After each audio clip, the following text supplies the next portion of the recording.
Saya Dipti Numan from DLM 3A. Assalamualaikum warahmatullahi wabarakatuh. My name Muhammad Harid bin Ahmed Zaidi, PDL 230751. Hi, my name is Nur Syahirah binti Yusri from DLM 3A. Hi, Assalamualaikum. My name is Nurul Ain binti Suhaimi from DLM 3A. I will present about my question, which is question 1. My question is, briefly explain the primary factors expected to contribute to the increase of inflation in Malaysia in 2024. So, my first point is domestic demand pressure. So, as we all know, our country, which is Malaysia, has before this have pandemic. So, our country trying to recover back the demands that have been made by the consumer. Domestic demand pressure means that the demand is increased. Our country is trying to recover the demands. The reason for the domestic demand pressure is increased consumer spending and lead to higher demand. So when the demand is high, the price is also high. So domestic demand pressure will lead to inflation for Malaysia in 2024. For my second one is currency depreciation. So as happens before, our currency is always have depreciation. So our expected things that can happen to Malaysia is currency depreciation. So currency depreciation will make imports become more expensive, which can cause higher overall price for goods and services. So by having currency depreciation also could increase our inflation. My third point is wage increases. So as happened before too, Malaysia minimum wage increase from the lower wage to 1,500 minimum for minimum wages for the workers. So by having the wages increase, it could make the business increase.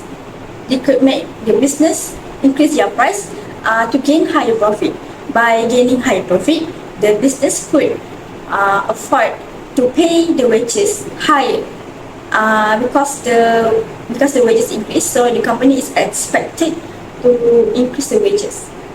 So by having the wage increase, it also costs a higher amount of money of the workers' hand. So by having a lot of people that holding a lot of money, the increasement of wages could also increase inflation in Malaysia for 2024. So for my last point is business cycle.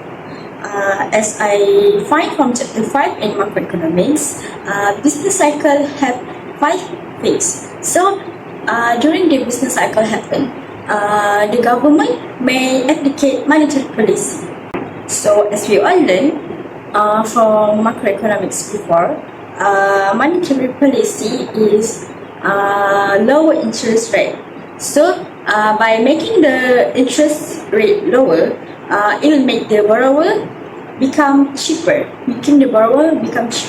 Also, it could increase investment and it could increase consumer spending. So by having monetary policy, the tax will be cut. So the consumer will have a lot of money in their hand. So also the business could increase their investment because they have a lot of money in their hand. So this could lead to inflation. Secondly is fiscal policy. Fiscal policy also could applicated by the government during business cycle. What kind of fiscal policy that government could applicate?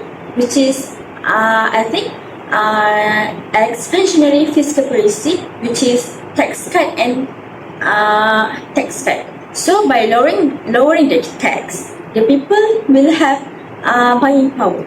So by having buying power, or by having a lot of money, because they do not need to pay tax, the business will also make higher investment.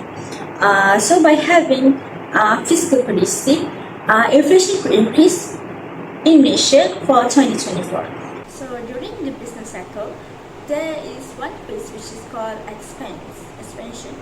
So during the expansion happens, the consumer and the business will have confidence. So when the consumer and the business have confidence, they will increase their spending and they make economy to become expand. So like us as a consumer, when we have a lot of money in our hand, we will have a lot of buying power. Same goes to the business. When they have a lot of money, they will make a lot of investment to make their business become have higher profit. So consumer and business confidence that happen during business cycle will also increase inflation from Malaysia in 2024. I will answer the question number 2. Identify and explain the type of inflation based on article. Okay, the inflation type in this question is 2. The first one is demandful inflation. Demandful inflation when the aggregate demand increase. Okay, second one is cost-push inflation. It's happened due to high increase in the cost of production, which is caused by increase in the cost of production factor. Example, when the price for Coca-Cola is increased because the price of sugar is increased. Alright. The first one, based on article, is government plan to provide cash handouts to eligible individual as part of the fuel targeted subsidy program can increase disposable income for consumer. This additional income can boost spending for leading to higher demand for goods and services. It will make price to rise if the supply does not increase. Alright, next one is cost push inflation, where when rising fuel price due to the managed float price mechanisms and potential change in global commodity price can increase production costs for business to rise their own price. Right, that's all from me. Thank you. I will explain about question 3, which is explain the policy measures that could be effective in controlling rising inflation in Malaysia as on the article. So, the first policy is subsidy reforms. Subsidy reforms aimed at controlling rising fuel inflation in Malaysia typically involve several key strategies. These reforms are designed to reduce government spending on fuel subsidies, promote efficient fuel usage, and encourage the adoption of alternative energy resources. So, one of the effective measures that have been implemented in Malaysia is a gradual reduction of subsidies. Phasing out subsidies over time helps to minimize the immediate impact on consumers and the economy. So, this approach allows for a smoother transition to market-based fuel prices. Second policy is price controls. Price controls are another strategy that can be employed to manage rising fuel inflation in Malaysia. These controls aim to stabilize fuel prices and protect consumers from sudden price spikes. Some effective price control measures that have been implemented or proposed in Malaysia is setting maximum retail prices.